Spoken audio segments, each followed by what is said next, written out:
We've seen that complete occlusion of a coronary arterial vessel renders the entire thickness of the myocardial wall it supplies at risk of infarction and manifests as ST elevation on the ECG. In the absence of treatment, the process may progress to complete transmural infarction of the area involved, with development of pathological Q waves. In contrast, partial occlusion of a coronary arterial vessel results in an incomplete reduction of arterial supply to a region of myocardium. Ischemia in the area supplied by the partially occluded vessel, illustrated here in the lateral wall of the left ventricle, is primarily targeted on the subendocardial aspect of the affected region. In the great majority of these cases, this does not result in ST segment elevation on the ECG. Myocardial ischemia secondary to partial occlusion of a coronary arterial vessel manifests on the ECG in a number of different ways. Rarely, but importantly, the ECG may remain normal, at least for a time. However, the classical ECG abnormalities associated with ischemia are depression of the ST segment below the isoelectric line. This is the most common finding. Or, as illustrated here, inversion of T waves in leads with dominant OR waves, loss of concordance. On occasion, ischemia manifests as a combination of both ST segment depression and T wave inversion. If such an episode of partial occlusion resolves with no infarct developing in the ischemic area, the patient is said to have suffered an episode of unstable angina. In some cases of partial obstruction, however, the loss of blood supply may be sufficient to progress to infarction in a limited region of the ischemic area.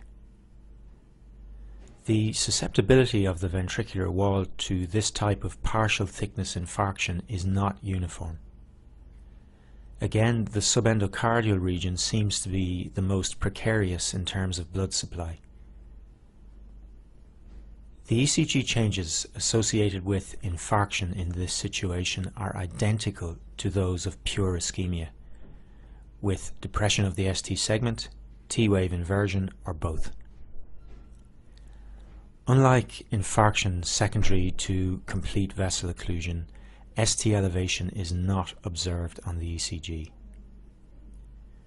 Also, as much of the myocardial wall under the lead remains viable and actively depolarizing, no window is created into the left ventricular cavity, so pathological Q waves do not develop.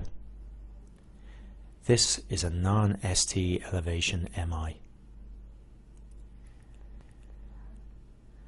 As the ECG changes of unstable angina and non-ST elevation MI are identical, the two entities cannot be distinguished based purely on the analysis of the ECG. You need a second test to separate the two. As myocardial muscle dies, it releases cardiac markers such as cardiac troponin into the bloodstream. Therefore, if the patient develops elevated levels of cardiac markers in the blood, in association with the ECG changes we've described, they are said to have had a non-ST elevation MI.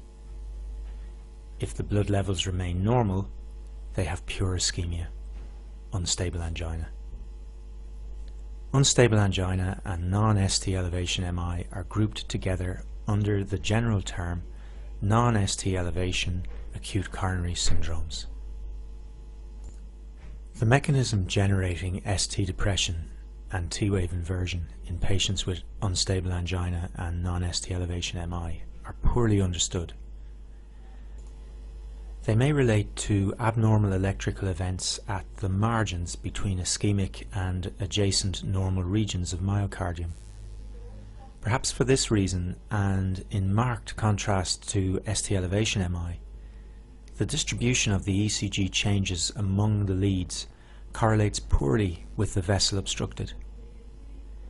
The ECG shown here from a patient with typical chest pain demonstrates T-wave inversion, which is certainly consistent with myocardial ischemia. However, we cannot deduce which coronary vessel is involved. So, We've seen that in ST elevation MI, untreated complete arterial occlusion may progress to infarction of the full thickness of the affected myocardial wall. This may be associated with the development of pathological Q waves in the leads overlying the dead muscle. In contrast, partial occlusion may progress to localized infarction, the process tending to focus on the subendocardium. This situation is characterized by depression of the ST segment and/or T-wave inversion. Q waves do not generally develop. Because of these associations between ECG abnormalities and pathological findings, you may see these differing situations referred to as Q-wave MI, full thickness infarction, or transmural infarction, or in the case of non-ST elevation MI, non-Q-wave infarction, partial thickness, or subendocardial infarction. While these designations do have meaning in the presence of further supporting evidence, such as echo or cardiac MRI, the anatomical and pathophysiological correlations they imply are far from perfect, and the terms should not be used interchangeably.